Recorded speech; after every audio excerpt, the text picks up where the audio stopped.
Okay, so Dan, thanks for having this little chat with me. I feel like I'm, talking to the bully at school as such. That's the way you've been portrayed. Everyone's like, "Don't talk to this guy, stay away from this guy," kind of thing.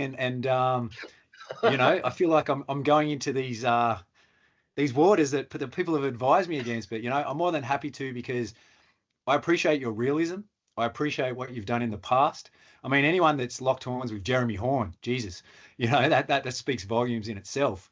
And so I feel like we're like-minded. We have similar thoughts and whatever. So happy to speak to you. So welcome. Well, thank you. I think so too. Yeah, Dan's just a bully. He's a big meanie, a big mean bully. And anyone that meets me is like I go out of my way to be like exceptionally nice unless I have a reason not to. And then Yeah, I just don't take no shit. So yeah. that's pretty funny. I mean, I've caught one of those people multiple times, like commenting back to other people and calling me a bully and stuff. So I've called them out for that. It's like, hey man, you don't got to say nice things about me. Just shut up. But if Yeah, you're gonna keep talking shit, I'm yeah. from the old school. Talk shit, get hit. Oh, So exactly. like I could, one of the last things I said to that person was like, dude, I can get on an airplane Yeah. and find you at a seminar. It's funny. Like I'm the same old school, and just the fact that like people say to me, I'm the same as you. I'm cool with everyone until they give me a reason not to be. And the other thing is too, I'm honest, just like I've seen with you. It's you give your honest opinion, which whether it upsets people or not, we're going to say it.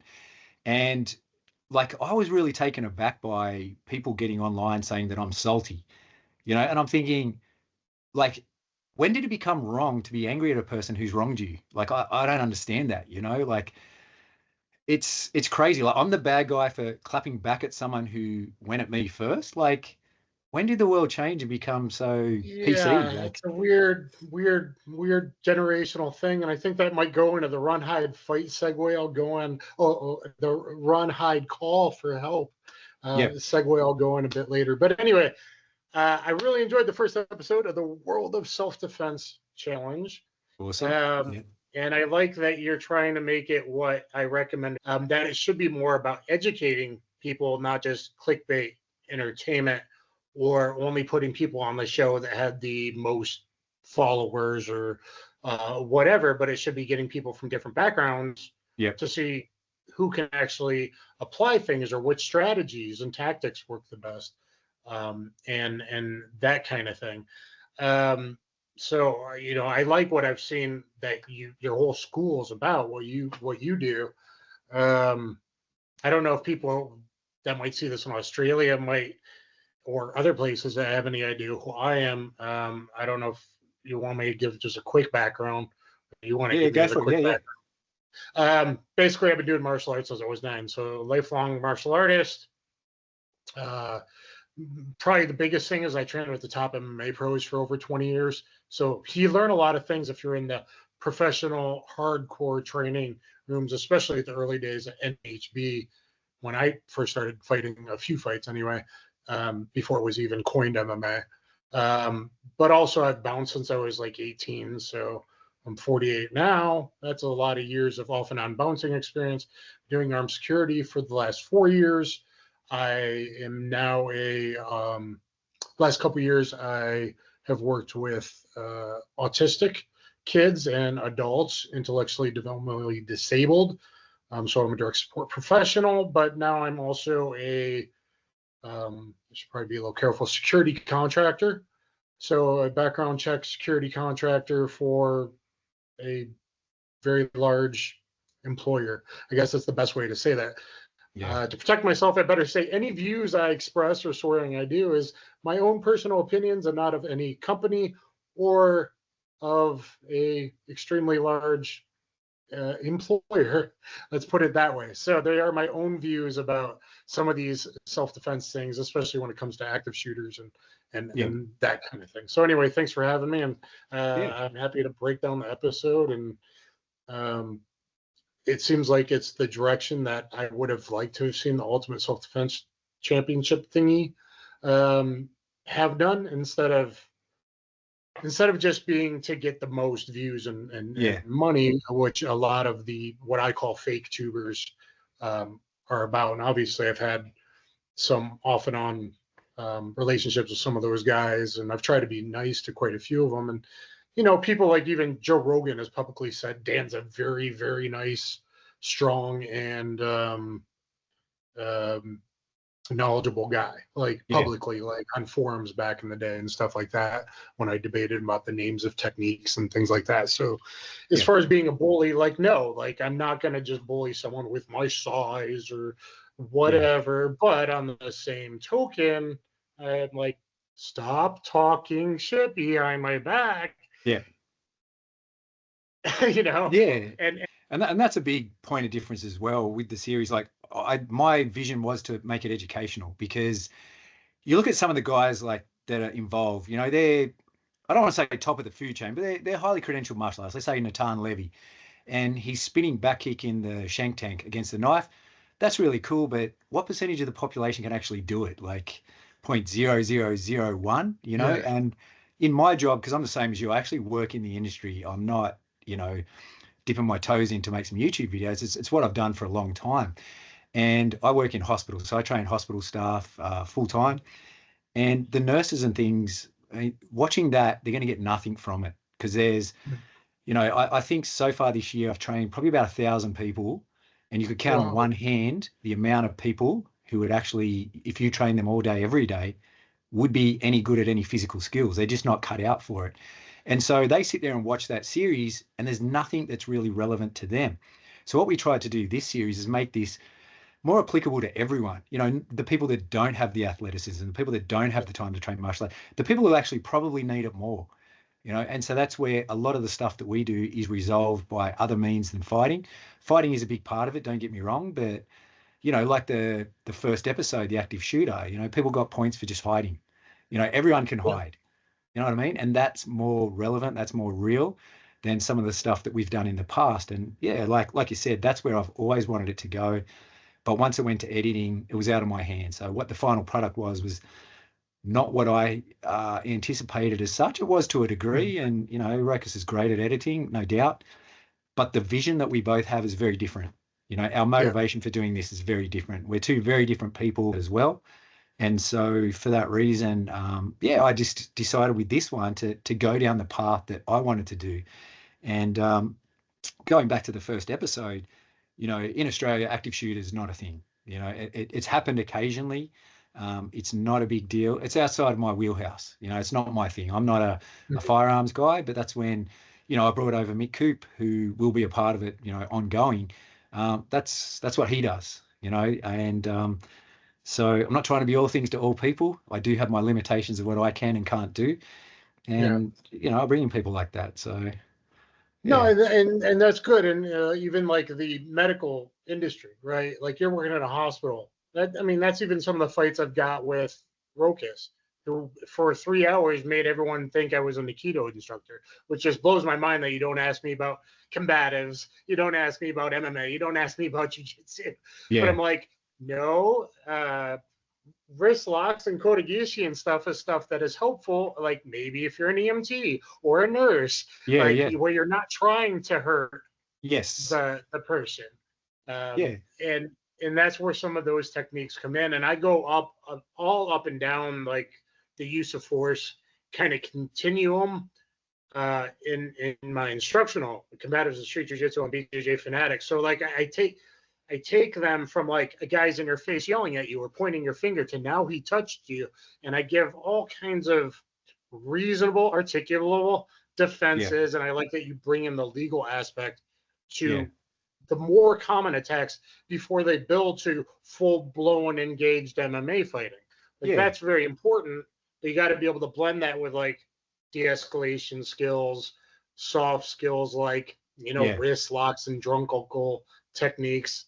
And put it all together. So I like that the direction you're heading. I'm excited to see the next episode. And like the purpose should be education. The purpose should be helping people if they are in a real self-defense situation, of which, I've had many going back to, young age.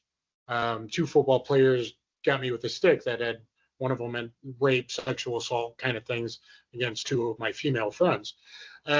So like I have that reality based mindset, and I like that that's where you're going as education, talking about the legalities and things like that. And even the active shooter going into, well, Australia says, what, escape, hide, run, call. hide, yeah, tell, Yeah. yeah.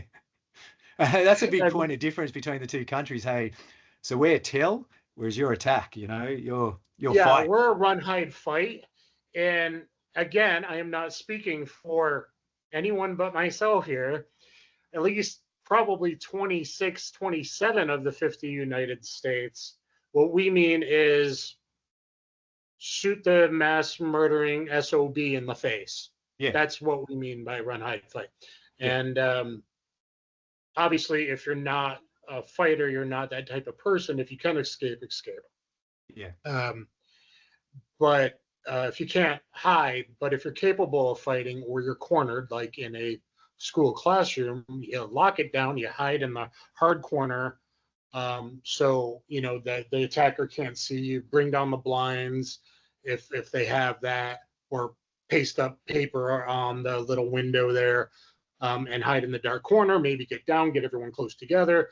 But if someone did come through the door, it's like, hey, you football tackler, big guy. yeah, And yeah, I did work in a high school last year. Like I did security stuff and all this, and worked with autistic kids. You know, you guys tackle his legs. You guys grab him.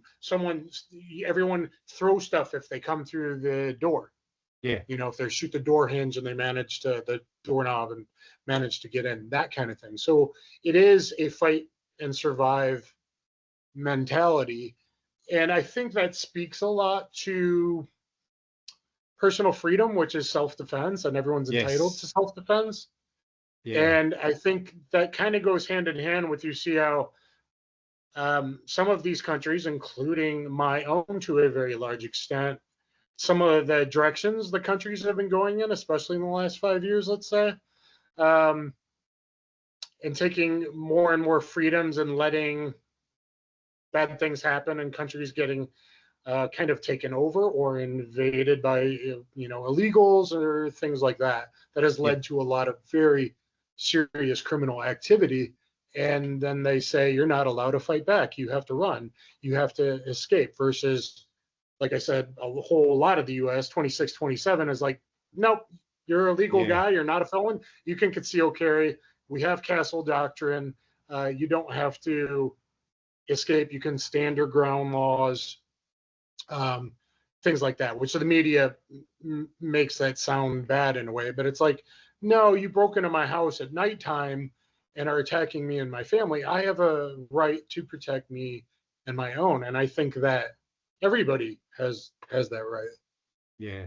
We're very hamstrung here with what we can and can't do. Like we have really strict rules and regulations, and that little summary I put up in that little animation was just a basic sort of overview, but we're really hamstrung in what we can do. And it does seem like the laws protect the perpetrator as opposed to the victim quite often, which is wrong. And even, in the settings and things that I've worked at, it's like, you put the patient first, and I'm thinking, why? Like if this person comes in here throwing punches at me, I'm not going to sit there and try and handle it without giving it back to them. I that thought process I don't understand, and it's one that I'm sort of fighting with to try and allow a little bit more leniency to people, because I just think it's wrong. Someone comes at you at a level 10 intensity, you're supposed to hit them back at a level 1. Like you're going to lose that battle, unless Yeah, you're very well equipped. and I think it's wrong. they know that. And I think it's a way of just controlling the herd, quite Yeah, frankly.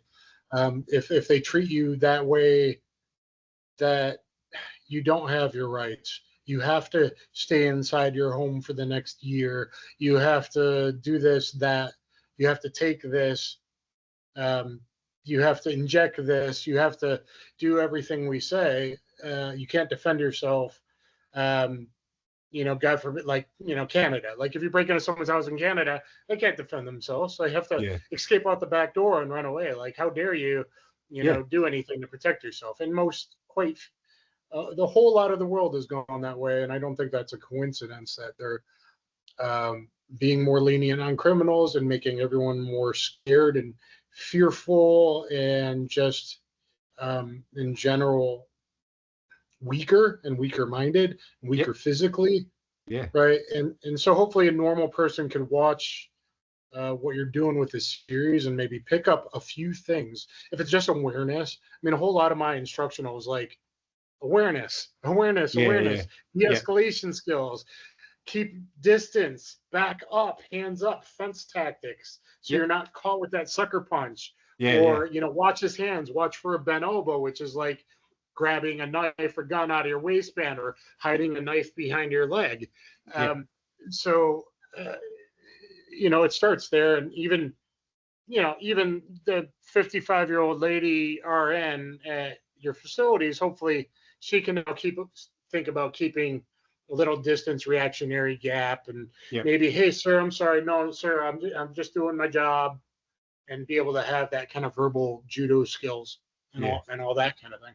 Yeah, it sounds spot on to exactly what I teach. I do a big element of the reactionary gap, and it's all de-escalation. And that's one way around, because some of the physical things I teach, I have a bit of an issue with that I'm supposed to teach. And so therefore, I think the model is incorrect, because, you do one day of training and you're supposed to be able to, it's a tick a box exercise to some degree. So I focus 90% on the soft skills, because, like I said, those physical skills, they're never going to get, and they're going to forget them by the time they hit their car. So I put less emphasis on those, and just all, like you were saying, about positioning and, all those things. And it's where it's at. But there's a few things that you can say are defensive, like, okay, here's a fence, my hands are up. Here's, I call it a head and elbow spear to go into the attack. If the guy's swinging, I don't know, maybe the drip, I don't know, what do you call that thing that you put the medicine, the drips on? The IV pole, IV pole. He picks that up and he's swinging at you. Well, you don't want to go away from it unless you're really far away, because that's the end of the leverage. But you go into it and grab him, at least you can tie him up. Or just teaching a cover drill, comb the hair, comb the hair, comb the hair. Just do that, and at least, as opposed to like some fancy technique, at least they have a bit of an idea of protecting their CPU, right? Yeah, for sure. And going back to what you said before about, Australia, our rules are somewhat of a nanny state. It's a bit contradictory when you have a look at how Craig went in season 2, I think, because like looking at his performance and things like that, everyone was saying, what's the best form of self-defense? What's the best style? It's to be Australian. He did quite well. Like, he outdid highly credentialed martial artists. And what are your thoughts on him and what he was able to do? I thought he did really good. I think I was honest about everybody in my breakdowns. A lot of it comes down to mental attitude. And, later we'll even get into the competitors on this show. It doesn't matter what fancy stuff you train all the time. If you don't have the mental attitude, the will to fight, if you don't have the will to survive, like, nothing else really is going to matter.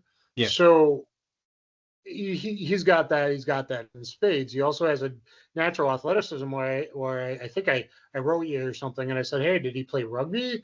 Because like a couple of times he actually shifted his base and caught his base in the bar fight, like, really well. Like, that's just a natural rugby / football player type of thing to do. Basics, where even like a lot of experienced martial artists, I'm like, why are you bending over and giving up your spinal structure, which is your power? Why are you, overextending and falling over yourself? Just have a strong spine, a strong leg, good base, leg spread. Kind of applies to whether we're talking boxing or even sideways fencing, or we're talking grappling. Like, balance and base is kind of everything. But Craig, the Hansa, he had that for sure, and I think it was enlightening maybe to a lot of people, and kind of stole the show, which is pretty cool. Because that was the thing about it. Like, he has trained with me. We do a lot on positioning and things like that, and everyone's like, oh, he's not the average guy. He's not the average guy. What we were sort of trying to get at with that is he doesn't train twice a day, 6 days a week like Jeff Chan would. He would train once a month, but the thing about him is he's a strong guy. Like I still remember when I was lacing up his gloves, I could barely lace them together. His forearms were that big. And, just the biggest difference between him and, say, Jordan, who's trying to resolve a 2-on-1 attack by standing in the middle, or, over at the pool table where the guy got hit, he's standing with his back to one of the other people. Just that basic stuff, like, and this is where, we come under fire a lot in the reality-based world, I guess, without better term, because people go, oh, you can't fight. Like but they're the little things that if you're an adept fighter already and you learn those little things, man, it goes a long way. Like the people who excel at my place are people that are physical specimens and people that have done additional training. Like we train it, but it's basically dirty MMA, but with all these other concepts thrown in. And that's the thing. People sit there and go, oh, you're anti-combat sports. I'm like, no, I'm not. I fought back in the day, like many different disciplines. I love it. Yeah. I still sort of train it, but I don't know. It's almost like you have to put a flag in one area and people don't understand. But just Craig's understanding of that in comparison to highly credentialed martial artists should have been a real eye opener to people. That stuff. Oh yeah, matters. I think I said in my breakdown, like, keep it simple, stupid. I'm going to keep my balance and throw my punches. I'm going to do the ancient martial art technique known as punch the motherfucker in the face. In the head as many times as possible. Hey, that seems to work pretty good. Yeah. Versus other people that are like so shy, or famous martial arts YouTubers, and even with just a slight bit amount of pressure, they crumble. Yeah. I was a traditional martial artist. I started at Taekwondo, and but it's like 2005. I go to Milicic Fighting System when it's like hardcore knockout, and I'm like, whoa! And I had sparred with like been other fight teams. I'd been on Team Punishment before that and stuff. Like Milicic was like a whole nother. It was too much brain trauma, but a whole nother thing. But there's something to be said for the KISS method. Keep it simple, stupid. 100%. And that doesn't mean I can't make fancy techniques work, but it's because I have the principles of balance, base, strong spine, not being scared, distance control, like other things that aren't technique, but they're, I guess, principles, right? So it's kind of what I like about Craig. It's like right away in the intro, the very intro of this episode, I paid attention or rewound it right away that Adrian, against a knife hold against his kidney, did my elbow turn spin to a Russian 2-on-1. Yeah. Like that's like in a lot of my highlight videos for my seminar and stuff like that. That's something that I've gone over and I've like taught people for long. Like if you feel like in your mass attack fight and you feel like someone's lightly punching you in the back, don't keep pounding the guy you're on top because that guy's stabbing you. Like 2 punches, comes up and punches someone in the back instead of clocking you in the back of the head. So like right away there, I'm like, okay, got my eye on that guy. That's like practical stuff. And that's one of your students, right? Yeah. And that's the thing. People who do explore it and train it, the final product looks pretty similar, really. Like people who know, you know what I mean? Like it's very easy to detect a bullshit knife defense, but those people who, test it as it should be, there's a lot of commonalities amongst it. And that's why you're saying, what Adrian did is what you do, just that common ground, because it works. Like you can tell that you've been there, you've tested it, all the rest of it, just like we have. And like the commonalities. But not all the reality-based self-defense guys or Krav Maga guys or whatever are like that. It's like, no, not okay, at all. attack me with number 12. I will do defense number 14. Like 100%. No pressure, no. That's the biggest thing. Yeah, I found in Krav Maga was there is a lot of good in it. Like I did not ever say stop training Krav Maga. I did not say that. That was not my clickbait title. All I said was be careful about what you do, and also a lot of them don't have that foundation. So they, like you were saying about the base and the all the rest of it, they don't have that. So they're skipping. It's almost like they're learning to run before they can crawl, and so you can see how flawed it is at that point in time, and that's where we stress the crawling phase. Like we do so much work on that. It's not funny because and that's where the false sense of confidence goes in with a whole bunch of martial artists. Maybe that's the segue to my predictions. Do you want to know my cool. predictions? I'm curious to hear your predictions. I'd love to hear. So right away I go, who has that mental toughness? Who has that willingness to fight? who has the willingness that if it was, God forbid, a real situation with a knife attacker or something, that, you know, I'm going to fight as hard as I can, you know, like, like getting on Noah's Ark, you know, like it's Yeah, starting to rain. I'm yeah, going to get on there, right? So you can tell personality wise, even if I didn't go by backgrounds, you can tell to me, Adrian and Mitch will most likely do the best on the show. And none of the rest of them have what I call, you know, I've been around MMA for so long that I would go, that guy's got the fighter mentality. That guy's got the yeah, yeah. willingness. Yeah, so Adrian and Mitch. Third, maybe, because he was smart in hiding. Was it Nick, I think? Who's the guy who hid successfully the first run? Nathan. Nathan. He's done a So whole maybe I would put him third, but I would put Adrian first and Mitch second. I don't know where the chips are going to fall with the rest of them, but yeah, I think I guess where I was going with that was kind of the false sense of security. That I'm predicting that Kali FMA, like I've done a good bit of Kali in FMA. Like I did some baton stick stuff literally last week. So trying to show, hey guys, a roof block, because I've been in a real stick fight, two guys attacking me with a stick. Kali and FMA falls into the trappy, happy like Wing Chun. It's like, oh, we're being fancy. How fancy can we be? All this middle range, I don't remember what you call it, but all this middle range, trappy, happy, disarm bullshit. As opposed to like this Sayat Kali guys, like, no, we're doing these big, or the crafty dog, guys, dog brother guys, big outside, and then we crash, and now we're inside the clinch. Kind of like almost any fighting ever, including boxing when you're not supposed to clinch, happens, right? Clinches happen. So, I think like even a Kali guy who should do is train his whole life against, I can just do all these disarms against a knife or against a stick and stuff, like, versus someone that trains in a pressure tested way, like I think your school does. And I don't think a lot of the reality based guys actually do, but I think your school does. Or like an MMA fighter does, like an MMA gym.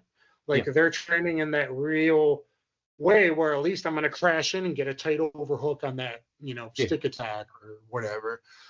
So that's a bit of my prediction, and hopefully that's enlightening some to martial artists and the teachers that sell belts and that kind of thing, and give this false sense of security, or like, oh, you took my 2-hour woman's only self-defense. Like I taught it across school a couple years ago. I taught one of those seminars and stuff, but like trying to like speak up and be like, real, like if you actually want to be able to, kind of thing. Like it's just hopefully it helps, and it goes to like how good Craig did as well. I think that was a bit eye-opening to people.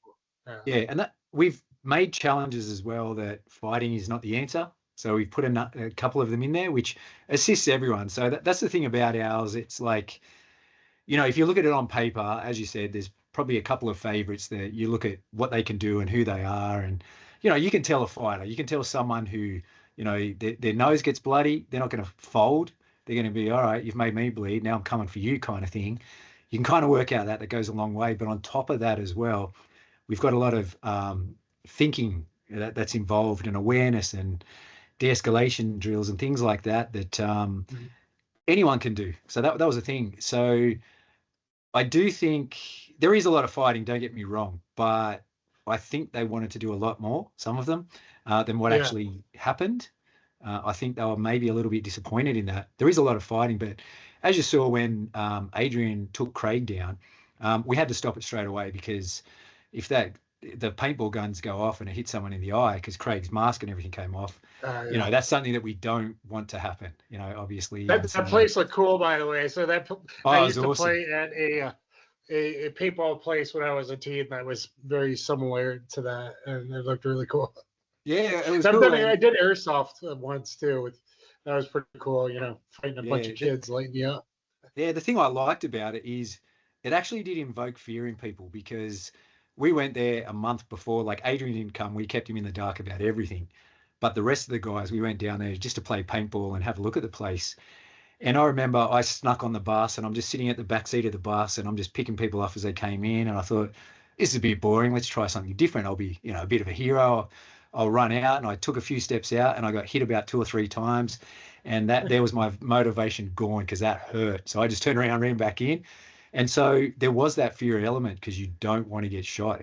Man, Yeah, pain is a motivator, and the last administration tried to make it so we couldn't private like high level training facilities can't buy simunition training rounds before anymore. So I think that's getting backtracked now, hopefully.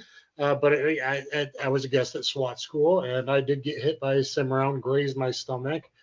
Couldn't see one of the instructors camping, doing structure clearing, and boom, I just got hit in the stack I was in. I was probably towards the front of the stack, third or fourth or something like that. But yeah, it hurts and it's a motivator. But actually, someone else was talking about this last week. It's like, hey, everyone's the hero when you're doing the Mills laser system. Our military uses an old one called Mills. Okay, so it's like laser tag. Everyone's the hero charging up the stairs to the guy who's got the high ground. As soon as he got simunitions now, suddenly it's like an hour and a half standoff. Yeah, 100%. Okay.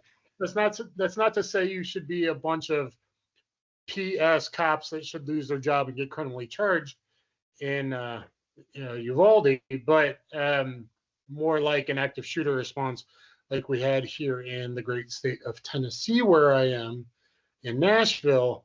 And I've seen all of that footage, and that's how you handle, as far as like an armed response, that's how you handle an active shooter the right way, as opposed to police commissioners or whoever it was saying, no, you got to hold off till I get there. I want to be the hero. No, you can't go in. And no, you can't. No, you go and you handle business.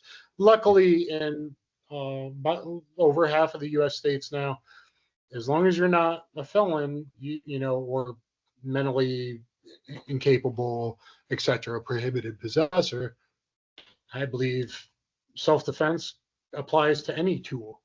I believe we all have that right, especially the disabled, the elderly, the little tiny female who's going to need the Colt, the great equalizer, because someone my size attacks a little, like that is the God in our Constitution. The Second Amendment is the God-given right. Yeah. Okay, like our amendments are supposed to be given by God, not grants from permission slips like you have to apply like we do to get concealed carry cards and all that. Like, no, that's just a right. That's just your right to self-preservation. Yeah. So. And that's one of the things that in my job people don't understand. Like so many people just sit there and accept being people's punching bag, and they say, oh, it's part of the culture. And I'm like, no, wherever you are on this planet, you have a right to defend yourself. And we had a police officer a couple of years ago who got stabbed in the abdomen. She was lucky to survive. And when they interviewed her, she said she didn't use any of her appointments because she was scared she'd lose her job. And I just sit there and go, like, what world do we live in that people think that way? Like, you've got a choice, be alive and unemployed or dead and still have your job. It's a no-brainer for me, but they put that fear in so much. Like, our police has that in the horribly run state of California that I left long ago and will probably never go back. Even the police there, they're like, stop, drop the knife, drop the knife, drop the knife, drop the knife 36 times.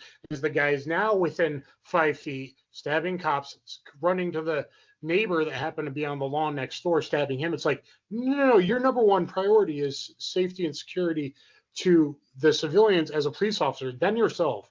That should be, I know our Supreme Court has said otherwise incorrectly, but the duty there should be to protect against the neighbors that psychos running around with a machete on their streets, which has been happening more and more and more. Like, and like, we're like, hey, please stop it. Yeah. Hey, please stop it. No, I'm not. Drop the knife, drop it, stay back. They come one step closer, then it's lethal force time. You have to protect the innocents and yourselves.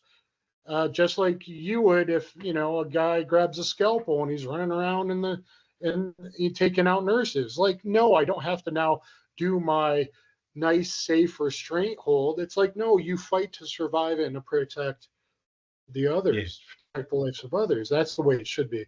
And I think that just kind of goes down to society fall around the world in all these countries and kind of all that, as opposed to, no, let's get back to, I'm not a bully. If I was a bully, I wouldn't have the job I did. Like, okay, I literally got fingerprinted again this morning.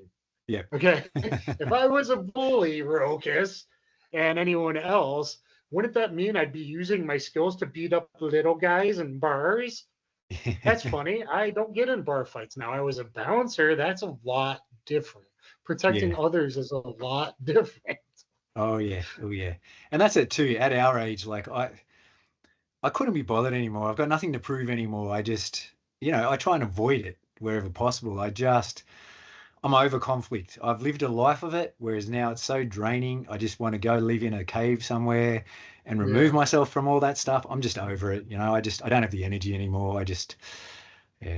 This is the first, I've only done one other martial art thing, like on Inside Fighting did a breakdown on me. But I really don't even do the martial, and I've lost a lot of my subscribers because it's like, well, guys, I've been doing this my whole life. Maybe that's not my main interest. Like, martial arts is part of, like, security is part of the more serious self-defense stuff. Like, I'm not concerned with, I'm a jiu-jitsu black belt, is one of my black belts, but I'm not as concerned with De La Hiva, rubber guard, berimbolo, sport, jiu-jitsu, like, thing. Like, I'm concerned about the jiu-jitsu I first was learning was to actually fight and protect yourself. Versus, like, now it's watered down. Are they technically better? Yeah, well, maybe, but you're gonna get some punks are gonna rob you and rape your girlfriend. Are you gonna, like, sit down to guard in the parking lot when 5 hoodlums surround you? Like, no, come on, man. It's your priorities change, and that's like, even now over the years, like, I used to train this much stuff, and now it's just narrowed down to, a small foundation of skills that I know will work when I need them. And so I just get better at those now. All those cool stuff that I used to do, I just, try and maximize my hours, my time, to make me as efficient as possible and without hurting myself as much as possible too. And I think that is kind of, for me, it's like, okay, I'm doing the MMA thing. I hit 40. I had my last good, like, real sparring against these giants, like Dao Young, who ended up going to the UFC after that. Huge dudes. And, there I am, 40 years old, and one of the huge guys right at the end of the round catches me with a knee to the, like, floating rib. And I'm like, okay, that's the end. I went there 2 days straight. I'm like, yep. And I'm wrecked for 2 weeks after that. You get older, and it's like, when you reach a certain level of training, it's like, I should be training more, but right now I'm like, I haven't rolled in 5-6 months. I'm more about, like, I did too much damage because I went too hard to my body. It's like, okay, I need to exercise, and I do love martial arts, but I don't want to damage even more. So you have to be careful. And, like, it's like, are you worried about this or that? And I kind of stepped away from all the YouTube fake tuber martial art drama because I said my piece, and most people don't want to learn. And to me, it's like, I felt like a lot of people are taking advantage of young viewers and stuff and teaching them, like, oh, it's okay to suck, versus, like, me, I'm like, no, read some damn books, read 1984, do some push-ups, like, like, learn how to be a man, a good man, not a bully, how to take care of your family, and take care of yourself. And even that goes to, like, you're saying everyone's not a fighter. It's like, well, if you can tell that right away in target selection, criminals, like, right away, if I can tell by someone's posture and the way they speak, if they're very meek, that's who I'm going to attack. I'm not going to go after Adrian or Mitch. They look fit. They carry themselves with a bit of confidence. Guess what? They're not going to get attacked as often, okay? No. Unless they're, like, also drinking a lot in the bar and someone decides eventually by their fifth, sixth, seventh one, they want a challenge, like Yeah. young guy games. But you Yep. get it over 40 and you're like, okay, I'm done with all that now. Yeah, that's it. I don't Yeah. want to get sued. I don't want to lose my house. I don't want to, you Yeah. know. That's So that's it's where, just kind of a different game, right? yeah, for sure. And that's where I knew I'd matured is I was driving along one of our freeways a year or two ago, and a little bit longer, probably 5 years ago. And, I was driving a little bit slow because I was distracted looking for something in the glove box. And, I was at fault. And this car came up behind me, he's flashing me, come up behind, he's yelling out at me. Old Jeff would have pulled over like that, in a heartbeat. And then as I'm sitting there, I'm looking at this guy and he didn't look too tough. He just looked, just a average dude. And I'm sitting there going, you know what, I could pull over, but why? Why? Let's say I pull over, we have a fight, and he falls onto the freeway and gets run over. I'm going to jail. I fall onto the freeway, I'm dead. Maybe he jumps out with a knife. Like all these things are going through my mind, and I kept driving, and for about a few minutes, I was disappointed in myself, going, "Yes, what's happened to you? You're soft now." But then common sense prevailed, and I'm like, that was the right Yeah. thing to do. And so Yeah, it's taken a I while had to hit one that kind point. of recently similar. And it's Yeah, like, no, I don't want to lose my credentials. I don't want to yeah, lose my job. Yeah, and honestly, I got a good feeling that I could probably beat you in a street fight, but I don't know if you're gonna pull a knife or a gun or whatever once I yeah, start beating you. Or I, on concrete, someone can always fall and hit their head. yeah, All right, and they will do a Google search and use it against you and go, oh my yeah, God, you're a trained killer. yeah, yeah, Right. So, yeah, no, it's just, plus it's just kind of bad energy, but bad karma yeah, and all that. I spoke up a bit probably around 2020 when I was upset with some of the things and whatnot, but I don't like the YouTubers that are really white slash blue belt level, like jujitsu wise, martial art wise. They're like beginners. yeah, And then people are taking the word and trashing other martial arts and like it's gospel, like they're the yeah, experts. And it's like, yeah, no, dude, you're not an expert. You're not even intermediate. You're less than an amateur, as I've called someone else. It's like you're coaching. How are you coaching when you're less than an amateur fighter in a halfway decent gym anywhere around the world, when the kids in yeah, Thailand that were 8 years old I trained with are remarkably better? Like how are you doing that? And then other people, and it becomes this YouTube money thing, and yeah, the firearms gun tuber world is like that as well. Like there's marketing companies, and then they're all like on each other's channels, like some of the martial arts channels, and everyone's like, oh, well, but they get the respect from that nice MMA guy or that nice kickboxing guy. I'm like, those guys are doing it so they get more views. yeah, Those yeah, guys are doing it so they get more subscribers. And what you don't realize is maybe they're actually handled by the same management company, Hydra. So I've kind of stepped away, and I need to be putting out more martial art content, but yeah. I've It's just, I've yeah, kind of covered it all. I totally agree with you. Like the YouTube world's fake. It's so fake.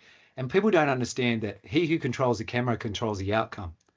So I can make Yeah, myself look like $1 million, like it's very easy to do. And that's what people put up there. This goes to show too. It's like, Jake Paul, for example, no doubt that guy can fight, but is he upper echelon? Absolutely not.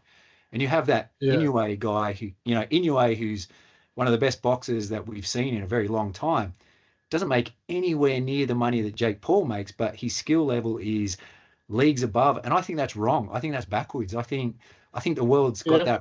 that. There's people out there that should Well, get the views and likes. the whole world has been idolizing false idols, false gods, Yes. Yeah. Yep. Hollywood stars that have done really, really bad things, and they're really nasty people and uh, horrible politicians and things like that. It's like, when did we start worshiping these false idols, these false gods?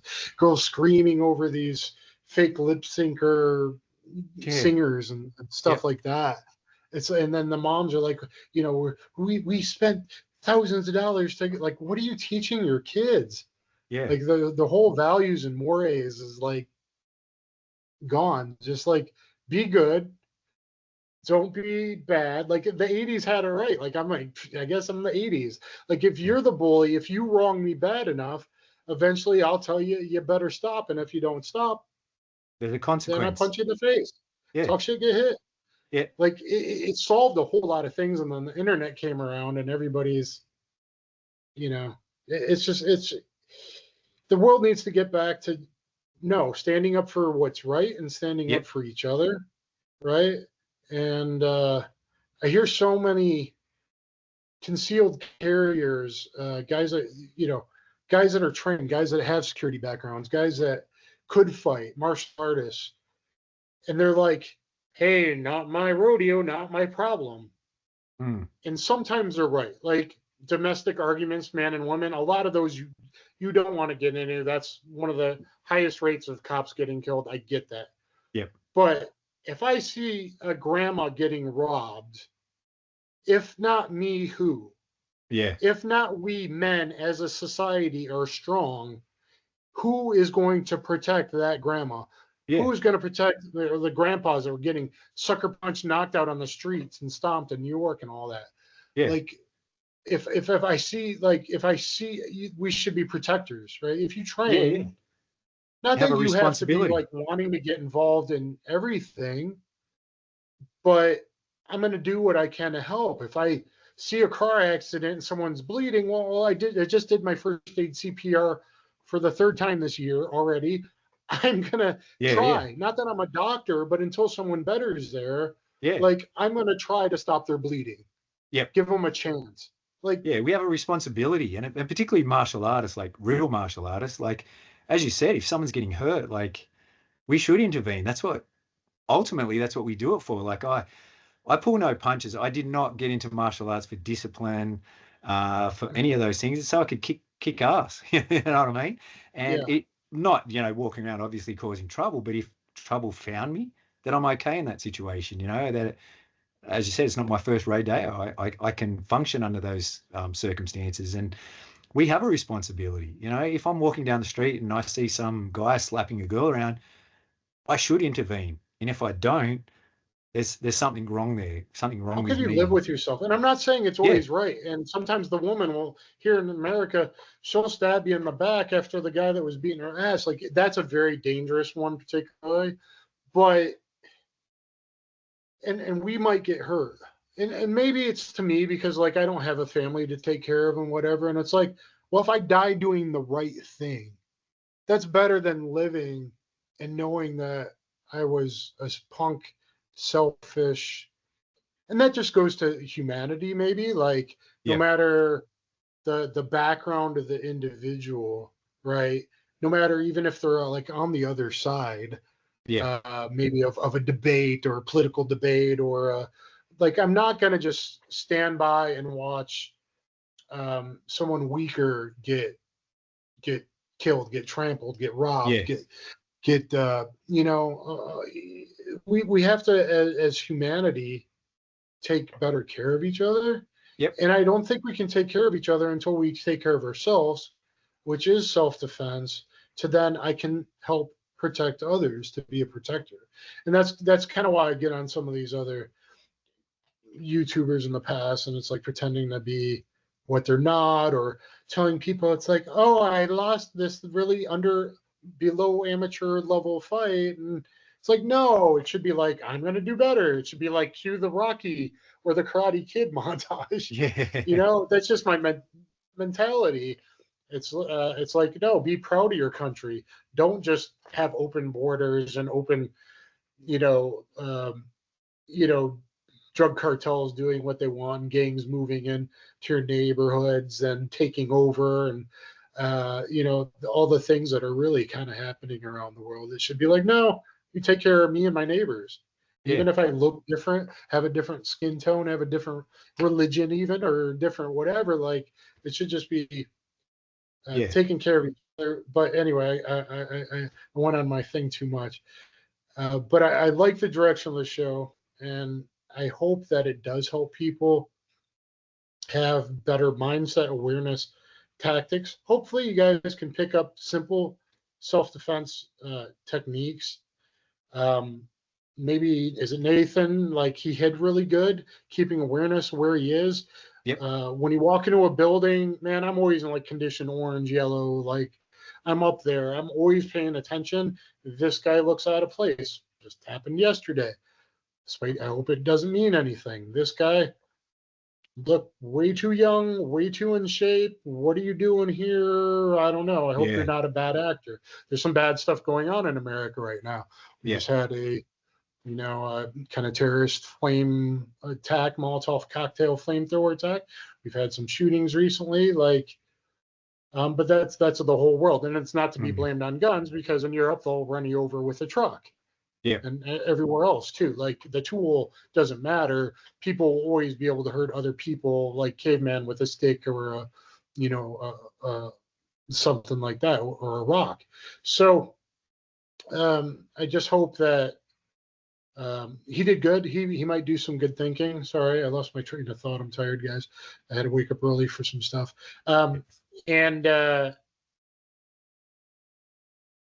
just to like pay attention to your surroundings, your awareness to things that seem out of place. Trust your gut is the advice I would give people. Like if something seems not right, maybe you don't get in that car. Maybe you don't go with that Uber driver. Maybe you don't open that door to someone pretending to do a delivery or a summons or something. Maybe you always lock your doors. Maybe simple things. Maybe you pay attention. Like that guy looks out of place, or why is he having that attitude? If you feel the dark energy, maybe he's about to launch an attack, something like that. So just hopefully those things kind of more people are. Even today on my lunch break, I was in a grocery store, and not that I'm totally against it, but that's more in the rural areas. A guy came in with a partially concealed pistol, which is really weird. Usually they're like, I'm open carrying on my hip, which doesn't happen that often, but it does, like when you're in Walmarts and stuff sometimes. But he had it half tucked and half out. And I think there's a state around here that legally they have to do that. And they can't fully conceal. But it's weird. Like I was the only person in my checkout line. I'm the only person that even noticed this guy was walking in with a pistol hanging out of his pants. Yeah. People's heads are full. I mean, I literally like checked out. He went to the bathroom. I backed up to where some cover was. I'm like, not my job. This is not my job. But you know what? If not me, who? I'm going to stand here for 3 minutes and make sure he doesn't come out of that bathroom blasted. And I watched him walk out. I'm like, okay, I'm going to wait another minute. And then I decided, you know what? I'm going to eat my sandwich from Publix outside, sitting down, and just make sure, because I don't know who else is around that has the capabilities that I do to maybe do good. Not that that guy was doing anything wrong, but my point was everyone's heads is up their butt. They have no situational awareness because this was about the active shooter. Like when you walk into a place, you know where the exits and entrances are? Yep. Simple things like that can and cover and concealment. You should understand those concepts and things like that. Yeah, because I always show a video that happened here in Sydney a few years ago now, where it was 11 p.m. on a Friday night, where this individual walks into the 7-Eleven with an axe. And I just think, if you can't pick up on that as a red flag, like what's a bigger red flag? And everyone went about their business until the person started hacking into them, just turned their back, went about their shopping. And I don't like to be critical because I'm not in that situation, and if I am, I don't know what I'd do. I might be in the corner crying, who knows? But I'd like to think that I would run out of there, get on the phone to the police straight away, or at least take cover behind a shelf, pick up a can of dog food and be ready. But everyone just went about their business, turned their back on this person, and then just got clobbered. And I just think, wow, some people will never reach. And they're the kind of things that we're trying to get out there, is to, if there's an anomaly in the environment, something like someone leaving a bag or anything like that, don't ignore it. Just act on it. Do something. So how far away did we get away from being the strong mammals that we are? Like having the monkey brain, the lizard brain, like protection, like fight or flight, like being aware of our surroundings, being aware, hey, something's stalking me from over there, or that guy stalking me from across the street, doing target selection as I'm on my phone with my earbuds in, and like we've kind of lost, I guess, the animal instincts. Yeah. Which like a lion and her cubs. Like she's gonna protect her children. I talk a lot about men. Like men should be strong and be the protectors, but like really, like if you're a mother nowadays, you should be keeping an eye on your kid and looking out for people that just snatch them out of malls, child Yeah. predators, and sex trafficking and stuff. Like, Yeah. what happened to our animalistic instincts of protection and survival? It's kind of, instead we'd rather like praise these horrible stars. And I worked in the movie industry. Maybe not all are bad, but most of the ones at the top of the music or film industry, most of them are probably not very good people. It's like, Yeah. why are we teaching our daughters to wear little skimpy itty bitty outfits and act like these people on stage that are showing their crotch thrust? Like we've It's wrong. we've lost so much. Instead of just teaching people do what's right, don't start any fight. If you can't, try to avoid them. If you can't avoid them, like you would teach your kids in school. Yeah. If someone hits you, you make sure you finish the fight. Yeah, exactly. Nowadays, it's like, no, we cannot have any of that. It's like, no, you telling me my son defended himself? Good for him. Or my daughter, some middle school girl, and like you got her, some guy grabbed her in an inappropriate place and she kicked him in the nuts. Oh, we can't have school violence. Like, you should give her a fucking award. Yeah, yeah, Like, exactly. what is what happened to just common sense? Yeah, it's funny. A long time ago, I was a school teacher, and I used to tell the kids that were suffering from bullying, I'm like, I'm doing what I can, but the system doesn't protect you. It's on you. And I would whisper and go, just hit him, hit him. I would say to him, I'll break it up slowly if you're winning, but if you're losing, I'll get on it straight away and look after you.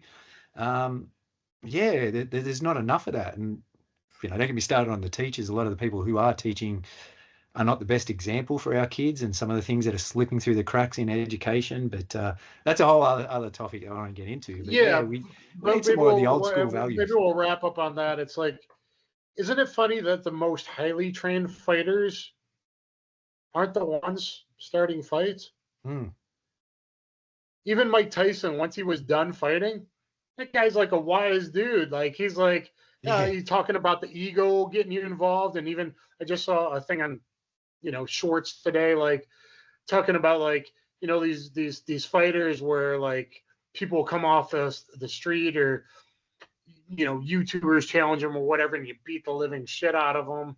It's like, part of the old school me likes it, but the part of me, like, no, I would give the guy a liver shot. I'm not going to like give him brain damage. I'm going to give him a hard body shot or a hard leg kick and maybe let him know if I really got to. But it's like, even Mike Tyson was talking about, like, why's your ego got to hurt that guy if you could easily destroy him? Right? You can see that he's not on your level the first few seconds you start sparring.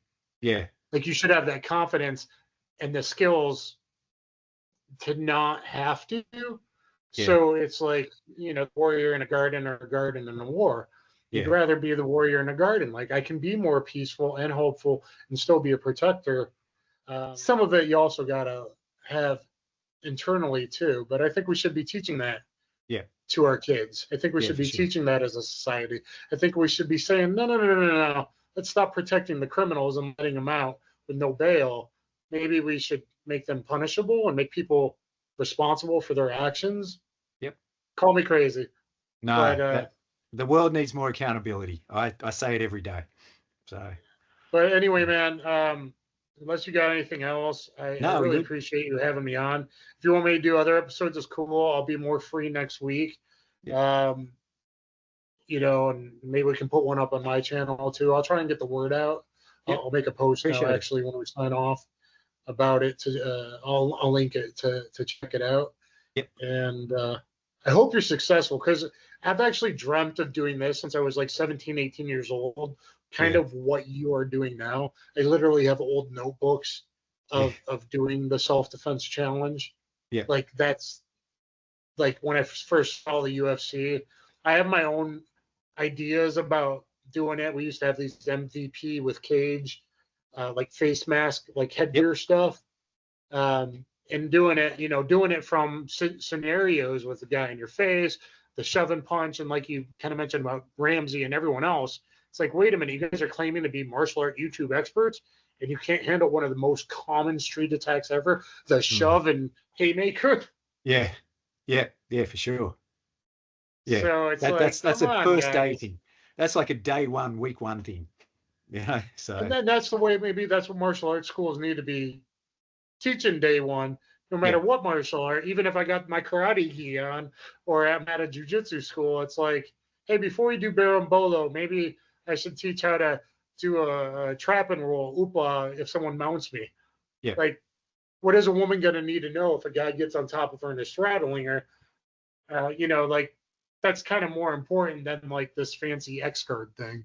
yeah, for sure. And I say that as a jujitsu black belt that started in '97. So it's like, um, but any not giveaways, but is there any kind of maybe cool challenges or an overview of what you think we're going to see to let people know if they listen to me babble for this long? Yeah, so the next two episodes, we're still at the paintball center. So the whole next one's at the paintball center. We do two challenges. And I think as well, the point of difference is I show the whole challenge, not little short snippets. Like I show it like anything that's productive and people can learn from, Yeah, we show the whole thing. Those 20-second fights that we had before, show the 20-second fight from different angles. It's not like a lot of time. yeah, And that's where I got sort of criticized for scoring.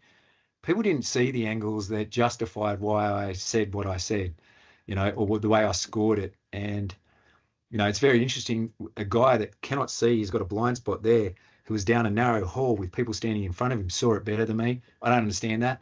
But anyway, on top of that, just show all the angles, show it from every different range. Then you get clarity because like our version of the shank tank, we did that. We've got different angles because there were some that on the day we thought, oh, wow, they were really successful. And then we've watched it from multiple angles and we're like, oh, hang on, we missed that.